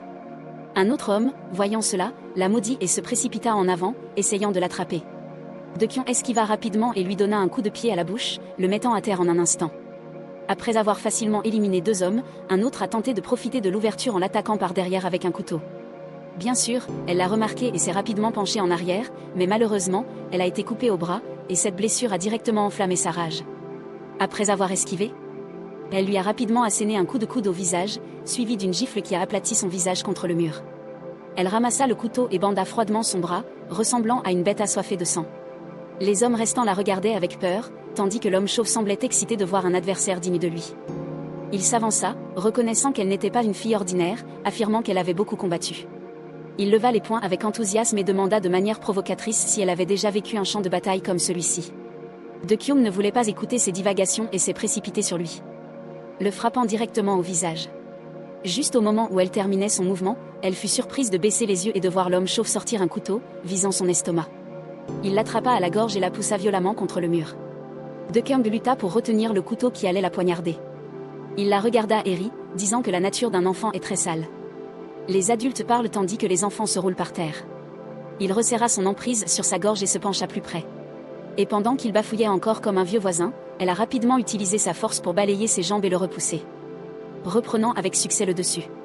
Repérant un type corpulent à côté d'elle essayant de se précipiter pour aider, elle lui donna un coup de pied violent, bloquant ses voies respiratoires. De Kyun regarda l'homme chauve, avec l'intention de l'achever, mais elle se souvint de l'avertissement de Zutewong de ne toucher à personne d'autre. À ce moment de distraction, l'homme chauve a balancé et l'a frappé au coin de la bouche. Après s'être échappé, il s'assit nonchalamment sur le sol, surpris par elle mais affirmant toujours qu'un enfant serait toujours un enfant. Se battre était facile, mais se faire poignarder était une autre histoire. Il continua à divaguer comme une vieille femme, ce qui rendit de Kyung furieuse, et elle lui donna un coup de pied violent au visage. C'était la conséquence de trop parler. Elle jeta un coup d'œil derrière elle et les autres hommes, voulant sauver leur vie, s'enfuir, ne laissant que l'homme chauve, qui venait d'être battu au point de ne plus voir le soleil. La camaraderie était vraiment glaçante. De Kyung fouilla dans ses poches à la recherche de cartes de visite et de son téléphone, vérifiant qu'il n'était pas affilié au président Lee. Elle maudissait silencieusement Wonjun pour s'être impliqué dans des affaires aussi folles. Soudain, un autre homme est apparu de nulle part et a brisé une bouteille en verre sur sa tête. De Kyung réalisa qu'elle avait été imprudente, mais il n'y avait plus rien qu'elle puisse faire maintenant. Il a profité de son état inconscient et l'a traîné loin. Maudissant ses coéquipiers pour être aussi stupides que des cochons, incapables d'attraper une fille depuis si longtemps, tout devait lui revenir. Au dortoir de Ji-yoon, Han Jung-won, après avoir fini de nettoyer, sortit pour constater l'absence de Kyung. En entendant Ji-yoon dire qu'elle était partie il y a 10 minutes, il a rapidement dit au revoir et s'est précipité dehors. Alors qu'il marchait dans la rue, il essaya d'appeler Kyung, mais la connexion échoua. Soudain, il entendit une voix provenant de l'allée voisine. L'homme chauve qu'il venait de battre rapportait quelque chose à quelqu'un au téléphone. Han Jung-won s'approcha et arracha le téléphone de sa main, juste à temps pour entendre la personne à l'autre bout dire que l'emplacement avait changé pour le terrain de Pegong derrière la montagne. L'homme chauve, voyant cela, attrapa furieusement Han Jung-won par le col, mais il demanda froidement s'il était de Yongbaan, l'un des endroits que Wonjun avait loué, avec honneur, compatriote et des anges. En entendant ces termes, l'homme chauve devint alarmé et demanda curieusement qui était Han Jung-won. Han Jung-won ne répondit pas mais s'approcha pour vérifier les taches de sang à proximité, ignorant les insultes rauques de l'homme. Il s'accroupit, examinant le sang tout en disant qu'il connaissait quelques personnes comme lui qui étaient menacées et ce qu'elle craignait le plus. Après un moment, l'homme chauve l'entendit demander si son manager était le directeur Jung, et ses yeux s'écarquillèrent de surprise alors qu'il continuait à demander qui était Han Jung-won. Han Jung-won ne voulait ni écouter ni répondre. Il s'assit devant l'homme chauve et demanda où se trouvait le champ de Pegong derrière la montagne, où Lee De-kyung était actuellement détenu. Pendant ce temps, De-kyung, inconsciente, était enfermée dans un entrepôt, allongée sur le sol avec les mains liées derrière le dos. Après avoir reçu de l'eau sur le visage, elle a finalement ouvert les yeux, toussant. À ce moment-là, la voix de Wonjun résonna, alors qu'il tenait une bouteille d'eau, la louant comme étant la meilleure. Wonjun s'accroupit devant elle, et en la voyant éveillée, il plissa les yeux et sourit malicieusement. L'appelant par son nom, Lee De-kyung. Wonjun s'accroupit devant elle, lui demandant si elle était réveillée. Il la regarda se débattre pour se libérer des cordes, puis s'assit nonchalamment, lui disant que ses efforts étaient vains. De-kyung n'entendit pas ces paroles, elle essayait d'évaluer combien de personnes étaient là, estimant environ 5. Soudain, Wonjun posa son pied sur son cou. Il a dit que puisqu'elle avait été enlevée, elle devait se comporter correctement. Elle a demandé comment se comporter correctement, se sentant très mal à l'aise avec ses actions. Il fit semblant de réfléchir un instant, puis sourit en disant qu'il voulait faire quelque chose d'amusant. Elle le méprisait, l'appelant fou, et il lui tapota le front, voulant la frapper pour la réveiller. De-kyung le méprisait, sachant qu'il n'oserait jamais se défendre. Pour lui, il n'y avait pas de quoi avoir honte. Il considérait cela comme un talent. Il a même imaginé un avenir où elle serait comme ses subordonnés, ramassant de l'argent à ses pieds. Elle a maintenu son ton méprisant, lui rappelant qu'il n'était qu'un subordonné de Lee Jae-yong, qui détestait aussi les gens comme lui. Le visage de Wonjun s'assombrit, puis il éclata de rire, affirmant avec assurance qu'il était une existence indispensable pour Lee Jae-yom. Deok-yom réfléchit à cette déclaration. Après un moment, il fouilla dans sa poche et demanda si elle était curieuse de savoir pourquoi il l'avait félicitée de ressembler à sa mère. Elle n'y croyait pas parce qu'elle savait qu'il ne restait aucune information sur elle dans le monde. Pourtant, Won-jun a sorti une photo.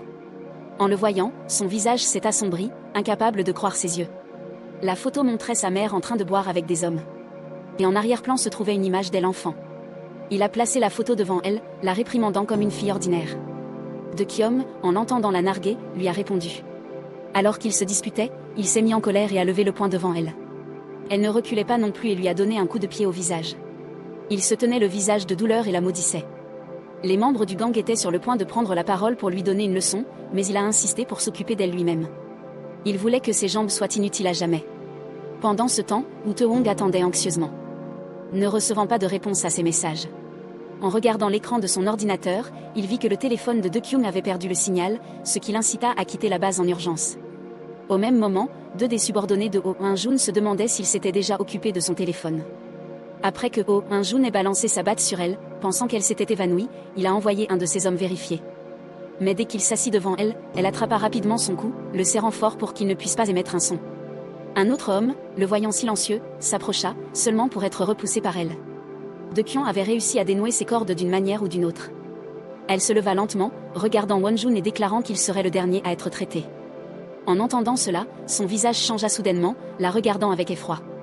Won-jun regarda les mains ensanglantées de Lee Deok-yeon avec effroi, jetant des coups d'œil autour de lui, incertain de ce qu'il devait faire. Dans une situation désespérée, il pointa du doigt et ordonna aux autres de capturer immédiatement Lee Deok-yeon, puis de la tuer pour qu'elle ne puisse pas s'échapper. Le groupe a reçu l'ordre et s'est précipité vers Lee Deok-yeon. Elle a rapidement attrapé un bâton en bois à proximité et a abattu chacun d'eux, faisant couler du sang, ce qui a fait que Won-jun s'est couvert la bouche de peur. Lee Deok-yeon se déplaçait rapidement, utilisant son environnement, de sorte que ses attaques étaient précises et calculées. Même lorsqu'elle était en infériorité numérique ou face à un adversaire puissant, elle restait calme et concentrée, renversant le cours de la bataille en sa faveur. Deux hommes se sont précipités sur elle, essayant de la maîtriser, mais elle s'est immédiatement libérée et a frappé l'un d'eux avec un bâton. Paniqué, Won-jun a rampé jusqu'à la porte et a sorti son téléphone pour appeler la police. Mais un voyou se tenait là, essuyant son couteau, et demanda à Won-jun s'il allait appeler la police et avouer l'enlèvement de Lee Deok-yeon. Le voyou continua, suggérant que Won-jun devrait se préparer au coup de l'élimination d'un corps et au prix de la mort de son subordonné s'il voulait tuer Lee Deok-yeon. En voyant Lee Deok-yeon maîtriser les voyous un par un, Won-jun lui lança un regard meurtrier et cria de simplement la tuer, peu importe le prix. À ce moment-là, après s'être occupé des nuisances restantes, Lee Deok-yeon s'approcha de Oh Un-jun, terrifiée, allongée sur le sol. Elle leva la main, les yeux remplis d'intentions meurtrières, et Oh Un-jun hurla de peur. En un instant, juste au moment où sa main allait s'abattre sur lui, le voyou la poignarda à l'estomac. Il regarda Lee Deok-yeon et ricana, disant qu'elle avait mal calculé, puis la fit rapidement tomber au sol. Alors qu'elle essayait de bloquer le coup, elle remarqua une chaîne à proximité et la saisit rapidement, l'enroulant autour de son cou tout en le repoussant d'un coup de pied. Le voyou, luttant pour respirer, regarda fixement et maudit Lee Deok-yeon, ses jambes tremblant. Pour se sauver, il sortit à nouveau le couteau et la poignarda une fois de plus. Elle se libéra rapidement de son emprise, déchira sa chemise pour bander son abdomen poignardé, et se pencha pour regarder Won-jun, qui pleurait de peur. Elle se leva, prit le bâton et courut vers Won-jun, qui criait et demandait si elle était encore humaine. Won-jun regarda Lee Deok-yeon, son visage ensanglanté et son abdomen poignardé s'approchant de lui, disant qu'il lui donnerait de l'argent, des actions. Bâtiment, tout ce qu'elle voulait à une condition, elle épargnerait sa vie. Il s'accrochait à elle, tremblant et suppliant. Lee Deok-yeon regarda Won-jun et dit que s'il voulait vivre, il devait continuer à parler et ne pas s'arrêter. Puis elle a demandé qui était le fils du président du groupe Psy-young, Won-jun, qui venait de dire qu'elle pouvait tout avoir, a hésité à sa question. Il regarda son visage ensanglanté avec ses yeux froids mais n'osa pas en parler. À ce moment-là, Won-jun était pâle de peur. Se recroquevillant dans un coin tout en émettant de faibles gémissements, ses lèvres bougeant pendant longtemps sans former une phrase complète. Soudain, la porte hermétiquement fermée fut enfoncée, et un groupe de policiers fit irruption, encerclant les deux et ordonnant à Lee Deok-yeon de lâcher le couteau. Le 1er juin, elle a finalement poussé un soupir de soulagement, ayant échappé au danger. En Jung-won entra également derrière la police, fixant avec choc la fille imbibée de sang. Lee Deok-yeon n'en croyait pas ses yeux. Elle ne savait pas pourquoi il était là. Tout autour d'elle commençait à devenir vague et chaotique, et elle ne pouvait plus tenir, s'effondrant en entendant quelqu'un crier son nom. Woo Tae-wong, ayant entendu la nouvelle, s'est précipité sur les lieux. Voyant Dae-kyum inconscient, il s'est précipité à l'intérieur, mais le personnel de secours a essayé de l'arrêter, dans l'intention d'appeler la police pour l'arrêter. Han Jung-won, qui était resté immobile, intervint soudainement, se baissant pour ramasser un chapeau pour Taewon et demandant s'il était lié à Dae-kyum. Taewon a immédiatement reconnu Han Yong-won mais n'a pas répondu à la question, il a juste pris le chapeau et a dit doucement merci. À ce moment-là, Won-jun était emmené par la police, refusant toujours de céder, criant continuellement d'arrêter Lee Dae-kyum parce qu'elle était la meurtrière. Un policier lui a demandé de se taire, en disant qu'ils avaient reçu l'ordre de l'arrêter. En entendant cela, Won-jun serra les dents. En voyant Han Yong-won derrière lui, il pensa immédiatement que tout était un piège tendu par Han Yong-won et Lee Dae-kyum, se sentant en colère mais impuissant. Plus tard, quand Jeo Taewon a vu Lee Dae-kyum être chargée dans une ambulance, il a couru après elle, voulant l'accompagner. Soudain, Han Yong-won le tira en arrière et lui tendit un téléphone qui ressemblait beaucoup à celui de Dae-kyum. Mais le téléphone de Dae-kyum avait été jeté par les ravisseurs près de la rivière. Alors Jeo Taewon regarda Han Yong-won avec suspicion, remarquant qu'il ne voulait aucun mal. Il le remercia et décida de garder le téléphone, puis monta rapidement dans l'ambulance pour emmener Lee De-kyang à l'hôpital. À ce moment-là, dans son délire, Lee De-kyang rêvait qu'elle étranglait le président Lee et le maudissait de mourir douloureusement. Soudain, un garçon en uniforme apparut de l'obscurité, marchant vers elle et pointant une arme sur elle. Lee De-kyang s'est brusquement réveillée de ce cauchemar. Tout n'était qu'un rêve, et elle était soignée à l'hôpital. Wang Jian et Woo Taewon étaient ravis de l'avoir réveillée. Wang Ji-yoon ne pouvait contenir son excitation et s'est précipité pour embrasser sa meilleure amie, parlant rapidement comme une mitrailleuse, ce qui a surpris Lee Dae-kyum. Ji-yoon pensait que son amie ne se réveillerait plus jamais et elle se sentait désolée pour Dae-kyum qui avait eu la malchance d'être victime d'un accident de la circulation qui l'avait laissé dans cet état. Il s'est avéré que Jeo Taewon lui avait menti, en disant que Dae-kyum avait été blessée parce qu'elle avait été heurtée par un camion, et qu'elle était allongée sur le lit d'hôpital. Dae-kyum ne pouvait que se demander pourquoi il y avait une si grande foule d'amis pour s'occuper d'elle. Ji-yoon a raconté qu'elles avaient beaucoup parlé pendant les 2 jours où Dae-kyum était dans le coma, louant sans cesse Taewon et exprimant le désir que son ami le lui présente, puis continuant à être curieuse de la riche famille de Dae-kyum, laissant son ami sans voix. Elles ont ensuite parlé de Han Yong-won, et toutes les trois se demandaient comment il avait su que Lee Dae-kyum était en danger et avait appelé la police pour la sauver. Après tout, Dae-kyum lui devait la vie.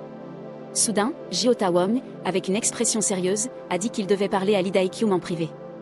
Wang Jian a compris l'allusion et est parti, rappelant à son ami de prendre soin d'elle avant de partir.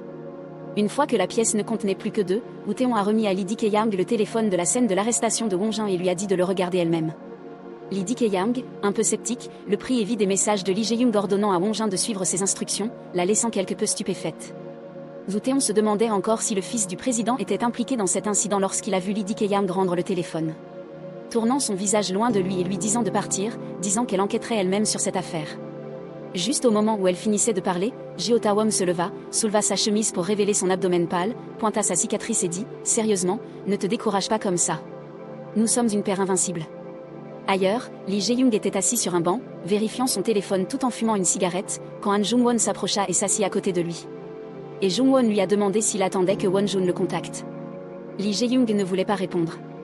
Han Jung-won sourit froidement, le prévenant de ne pas être stupide et de ne pas s'en prendre à Lee Dae-kyung, sinon il deviendrait son ennemi. Cette déclaration a rendu Lee Jae-young un peu effrayé, il a baissé la tête et s'est tu. Après une période de traitement à l'hôpital, Dae-kyung est finalement retournée à l'école. Elle se souvint des jours effrayants à l'hôpital, où même un petit mouvement lui valait une réprimande. Non seulement elle était privée de liberté, mais le médecin a également menacé que la prochaine fois, elle subirait une opération sans anesthésie, ce qui terrifiait Dae-kyung. Alors, le personnage principal a forcé sa sortie pour retourner à l'école. Soudain, un jeune homme portant des lunettes courut après elle, l'appelant Mademoiselle Dae-kyung. Ce gamin avait auparavant été victime des brimades de Won-jun, et en entendant que Dae-kyung s'était occupé de ce scélérat à elle seule, il la considérait comme son sauveur. Dae-kyung a rejeté le titre de sauveur, déclarant qu'elle n'avait jamais eu l'intention d'aider qui que ce soit. C'était le scélérat qui l'avait provoqué en premier. Après avoir dit cela, Dae-kyung s'éloigna. Cependant, le garçon était persévérant. Il avait appris que Dae-kyung n'était pas une victime d'accident de la circulation, mais qu'elle s'était battue avec Won-jun. L'attitude et la façon de parler de Dae-kyung lui donnaient envie de devenir son serviteur, prêt à tout faire pour son sauveur. À ce moment-là, Dae-kyung voulait juste échapper à cette personne folle. Alors qu'elle déplorait son destin de voir des hommes s'accrocher à elle partout où elle allait, elle se souvint soudain d'un nom, Han Yong-won. Il était présent sur les lieux et avait tout vu ce jour-là. Dae-kyung ne savait pas par où commencer à poser des questions ou à expliquer, submergée par les événements autour d'elle. Elle est entrée dans l'infirmerie pour se reposer. De manière inattendue, elle a fini par reposer sa tête sur les genoux d'un gars aux cheveux noirs, et en y regardant de plus près, elle a réalisé que c'était Lee Jae-young. Dae-kyung se souvint qu'elle avait une question pour Jae-young, mais maintenant elle était trop épuisée, alors dormir était sa priorité absolue. Jae-young lui a ensuite demandé pourquoi elle était sortie de l'hôpital plus tôt que prévu, et Dae-kyung a été surprise de lui demander comment il le savait, pour découvrir que Young-won le lui avait dit. Elle se sentait perdue car elle ne comprenait pas comment ce type pouvait tout savoir sur elle. Jae-young s'enquit de sa santé, mais elle répondit brièvement qu'elle allait bien et lui dit de ne pas s'inquiéter.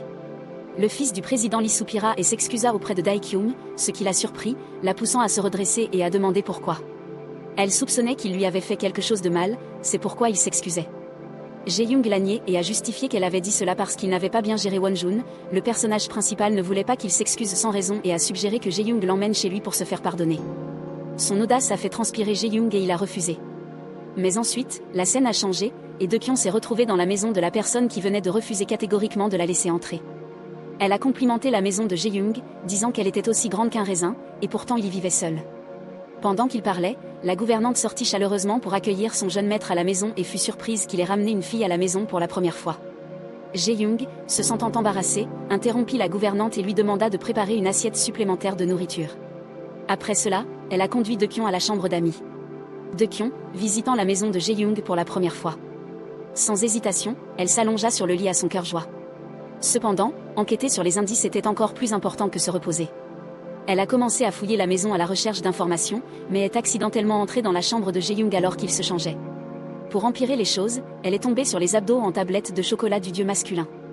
Il s'inquiétait pour sa cheville car il avait remarqué qu'elle tombait souvent. Le dieu mâle aux abdos en béton toucha doucement son front et découvrit qu'elle avait de la fièvre. Deokyeung, se sentant timide pour la première fois en recevant l'attention d'un bel homme, lui a dit de ne pas la toucher sans permission. Jae-young sentait que son corps était très chaud et lui a dit de prendre des médicaments avant de manger, mais le personnage principal a insisté pour manger d'abord.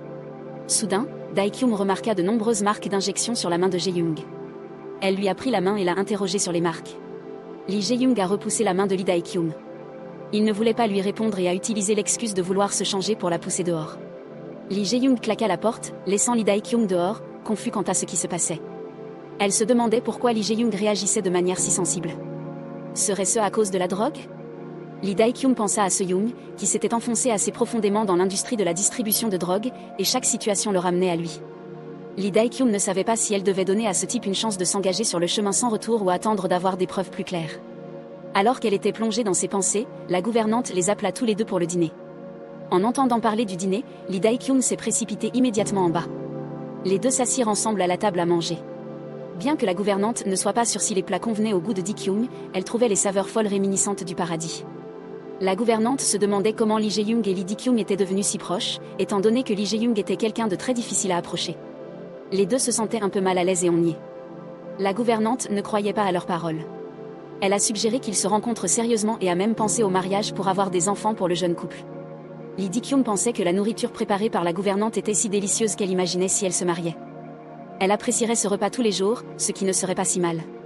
Tout en savourant son repas, Lee Dae-kyung s'est étouffé avec sa nourriture, ce qui a fait que Lee Jae-young s'est tourné vers elle avec inquiétude. Il lui a demandé si elle savait que le festival sportif était la semaine prochaine, et la gouvernante a mentionné que Lee Jae-young participerait à l'épreuve de tir, ce qui a fait figer Lee Dae-kyung pendant 5 secondes. Elle ne pouvait pas croire que cette école puisse organiser des événements de tir pour les étudiants. Pendant que Lee Dae-kyung imaginait, Lee Jae-young se leva pour aller chercher une arme de compétition à lui montrer pour l'impressionner. Après avoir vu le design de l'arme que tenait Lee Jae-young, elle réalisa qu'elle ressemblait à l'arme de ses rêves lorsqu'elle était à l'hôpital. Elle l'a pris et l'a examiné de près. Cependant, le pistolet que Lee Jae-young lui a montré s'est avéré être un pistolet jouet rose. Il lui a dit de tirer la balle en caoutchouc qui se trouvait dans le pistolet. Suivant les instructions de Lee Jae-young, elle le fit et le frappa à la tête, laissant Lee Dae-kyung stupéfait de sa propre audace. La gouvernante a mentionné que cette arme provenait de la famille de Min-jae, qui faisait le commerce d'armes à l'étranger. En entendant ce nom, Lee Dae-kyung a immédiatement pensé à son fan obsédé, Kim Min-jae. La gouvernante a fait l'éloge de Min-jae, le qualifiant de très intelligent, capable de créer divers designs, puis elle a suggéré qu'il s'assoie pour discuter pendant qu'elle allait chercher des fruits. Lee Dae-kyung voulait toujours découvrir la vérité sur les cicatrices sur la main de Lee Jae-kyung. Elle pensait que c'était injuste qu'il révèle son secret seul, alors elle partagerait aussi son secret avec Lee Jae-young. En disant cela, Lee Dae-kyung a montré son oreille qui bougeait à Lee Jae-kyung. Lee Jae-young a éclaté de rire parce qu'il ne pensait pas que c'était un grand secret. Après avoir hésité un moment, Lee Jae-young a finalement dit que les marques d'injection étaient dues à une maladie. Lee Dae-kyung ne le croyait pas, il avait l'air si en bonne santé qu'il ne pouvait pas être malade. Elle réfléchissait à la manière de pirater les dossiers médicaux de Lee Jae-young. Lee Jae-young regarda les yeux flous de Da-kyung et devina qu'elle ne se sentait pas bien. Lee Da-kyung a simplement dit qu'elle était douloureuse parce que quelqu'un l'avait battue, puis elle s'est détournée. Lee Jae-young semblait avoir touché un point sensible, et son expression devint inquiète. À ce moment-là, la gouvernante a apporté des fruits et a dit à Lee Jae-young qu'elle voulait aller au festival sportif, mais il ne l'a pas autorisée. Elle avait entendu dire que les étrangers pouvaient également entrer, alors elle voulait vivre l'atmosphère de jeunesse. Lee Da-kyung regarda l'éplucheur de fruits que tenait la gouvernante et se souvint soudainement de la scène où elle avait été poignardée, ce qui fit remonter ses souvenirs en temps. Elle recula en titubant de peur. Lee Jae-young s'est précipité pour la soutenir, disant à la gouvernante d'appeler une ambulance pour emmener Lee Da-kyung tremblante à l'hôpital. Lee Da-kyung a arrêté Lee Jae-young, disant qu'elle ne voulait pas aller à l'hôpital parce que les médecins l'opéreraient sans anesthésie. Après avoir dit cela, elle s'est évanouie sur place. Alors que Lee Da-kyung somnolait, elle se souvint soudainement qu'elle ne savait pas comment elle était rentrée chez elle hier et se réveilla de manière inattendue. En ouvrant les yeux, elle a vu Lee Jae-young assis à côté de son lit. Elle resta silencieuse un moment avant que son visage ne se torde. Da-kyung se réveilla, confuse quant à son environnement et à ce qui se passait. En voyant cela, Jae-young la rassura pour qu'elle se calme. Soudain, Da-young lui a attrapé la main et l'a poussé sur le lit, l'interrogeant bruyamment sur ce qu'il lui avait fait. Da-young serra le fils d'une autre famille si fort que Jae-young pouvait à peine respirer, l'exhortant à la laisser s'expliquer. Il s'est avéré que Jae-young avait emmené Da-young pour une perfusion intraveineuse, et l'endroit où elle se trouvait était sa chambre d'hôpital privée, avec ses vêtements soigneusement rangés sur une étagère. Jae-young a réconforté Da-young, insistant sur le fait qu'il ne lui avait rien fait. Après avoir appris que Jae-young avait une chambre d'hôpital privée, Da-young l'a cru quand il a dit qu'il était malade. Elle voulait savoir quelle maladie Jae-young avait, mais il était réticent à le lui dire, disant que seul Wonjin le savait. Do-kyung se demandait pourquoi seul Wonjin était au courant de cela, à quoi Jae-young répondit qu'ils se connaissaient depuis l'enfance, bien qu'ils se disputaient parfois, la maladie de Jae-young avait renforcé leur relation. Do-kyung, serrant toujours fermement le cou du garçon, lui demanda s'il allait bien. Ensuite, il a demandé si ses blessures avaient été causées par Wonjun. Da-kyung était surprise que Jae-young ne le sache pas, car elle avait toujours pensé que c'était lui qui manipulait Wonjun en entendant cela. Jae-young se sentait sans voix car il avait vécu une vie d'intégrité mais était maintenant étiqueté comme impur. Il voulait savoir pourquoi Da-kyung le soupçonnait et elle répondit calmement que c'était parce qu'il l'avait enquêté dans son dos. Da-kyung se pencha plus près de Jae-young et lui demanda de lui dire la raison exacte de ses actions. Jae-young resta silencieux pendant un long moment. Il ne pouvait pas garantir qu'il n'agirait plus de cette manière. En entendant cela, Da-kyung a cru qu'il ne mentait pas. Il a également admis que depuis que Da-kyung était arrivé dans cette école, les choses avaient commencé à devenir étranges, et il ne pouvait que lui dire qu'il surveillait de près Young-woon. Da-kyung réfléchit un instant, ne sachant pas pourquoi Jae-young faisait cela. Elle soupçonnait que c'était encore un de ses jeux. Puis elle a envisagé qu'elle pourrait utiliser Jae-young pour recueillir des informations. Da-kyung l'a approché, lui suggérant de collaborer pour obtenir et partager des informations sur Han Young-woon. Jae-young a demandé pourquoi Do-kyung avait besoin d'informations sur Jung-won, mais elle lui a retourné la question, en lui demandant pourquoi il avait besoin de suivre Jung-won. Jae-young a répondu qu'il devait le faire pour prouver sa capacité à hériter des droits de gestion, et que Jung-won était un bon pion pour atteindre cette ambition. Do-kyung, confus par ces mots, lui a demandé de s'expliquer. Initialement agacé, Jae-young se sentit obligé de partager son histoire pour la première fois avec quelqu'un de beau. Il a ensuite demandé pourquoi Do-kyung avait besoin d'informations sur Jung-won. Et elle ne pouvait répondre qu'avec la curiosité comme raison. Cependant, avec cette justification, Jae-young a refusé de lui fournir les informations sur Jung-won. Alors, Da-kyung a commencé à réfléchir à une meilleure excuse pour faire croire Jae-young. Après avoir réfléchi, elle a finalement lâché, parce que je l'aime. Mais les informations que Jae-young avait recueillies n'avaient rien à voir avec son béguin enfantin, donc il ne pouvait rien lui fournir. Jae-young trouvait cela étrange car si Da-kyung aimait vraiment Jung-won, elle ne voudrait pas être ici. Il a ensuite dit à Da-kyung de rentrer. Da-kyung s'inquiétait de ce qu'elle avait dit qu'il avait rendu méfiant, utilisant l'excuse que la maison de Jae-young était proche de l'école, alors elle voulait rester pour recueillir des informations. Il a accepté de la laisser rester, mais seulement dans cette pièce, laissant Da-kyung à la fois merveilleuse et désespérée. Jae-young lui a dit de le réveiller à 7 h du matin et l'a averti de ne pas aller n'importe où dans la maison car il y avait des caméras de surveillance. Da-kyung pensa qu'il osait la traiter comme un réveil. Pendant ce temps, Ji-young se rendait à l'école, ignorant où se trouvait son ami. Elle leva les yeux et reconnut Jung-won qui marchait devant elle, alors elle se dépêcha de le rejoindre pour lui demander s'il était également en retard pour l'école. Cependant, Jung-won ne se souciait que de savoir où se trouvait Da-kyung. Ji-young n'avait aucune idée de l'endroit où Da-kyung était allé. Alors qu'il parlait, Da-kyung est descendu d'un véhicule devant eux. Ji-young a vu sa meilleure amie et a couru avec enthousiasme pour l'appeler par son nom. Ji-young était sur le point d'embrasser son amie quand elle a remarqué Jae-young descendre de la même voiture, la laissant stupéfaite pendant 5 secondes. Elle ne s'attendait pas à ce qu'ils soient si proches. Pensant que c'était juste une coïncidence qu'ils se soient rencontrés sur la route et aient partagé un trajet. De Kyung était sur le point de parler quand Jae-young l'a interrompu, disant qu'ils étaient ensemble depuis hier, ce qui a surpris De Kyung, craignant que tout le monde ne comprenne mal. Jung-won a également reconnu que le nom de Jae-young le provoquait intentionnellement, alors il a essayé de paraître bien, mais au fond de lui, il ressentait une mer de larmes en répondant indifféremment, « Est-ce ainsi ?» Avec cela, Jung-won et Jae-young se sont fait face, tous deux semblant impatients de lancer des coups. Les deux filles en bas ne pouvaient qu'intervenir.